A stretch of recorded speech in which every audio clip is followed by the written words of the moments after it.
Hello guys, तपाईँहरूलाई स्वागत छ हाम्रो रामचन्द्र सरको ब्लगमा। आज चाहिँ हामी होस्टेलमा चटपटी बनाएर खाइरहेका छौँ।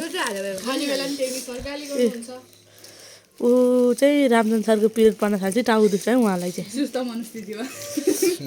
दुईजना बिचरा आज खानकी जुटाउँदा ज्यान गइछ, गले खान दुईजना।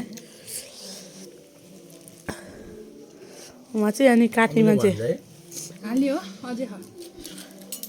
उहाँ चाहिँ अनि टेस्ट गर्ने मान्छे कस्तो छ भनेर बनाउने मान्छे चाहिँ म त नहाले होला भन्दैन नि। हामी यस्तो मगन्दै भइसक्यो नि सर यहाँ बसिकन। हाम्रो यहाँको समुदायसँग राम्रो भइसक्यो क्या। फेरि माग्न जान्छ प्रायः सुरु मनै पर्छ। बोटल नि माग्ने गएको थियो, दुईटा बोटल मागेर ल्याएको थियो, स्कुलले लग्यो। माग्दैनन् तर दिन्छन् नाइ भन्दैनन् के। छिमेकीहरू सबै राम्रै छ। अलि पछि जानु तपाईँ उता चाहिँ। मागिसकेपछि म दिन मन नभए पनि दिन चाहिँ दिन्छन्, नाइ भन्दैन। हो त सर, सोच्दै हुनुहुन्छ सर।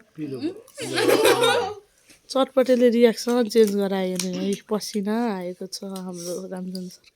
यो नानीको आँसु आइसक्यो। नानीको हानी बिरामी हो नि त, फेरि त नानी पनि बेला भइसक्यो अब जाँदैन म चेकअपतिर मात्रै हल्दिनु पर्ने। एसीमा 4GB आउने गरी देखा अनि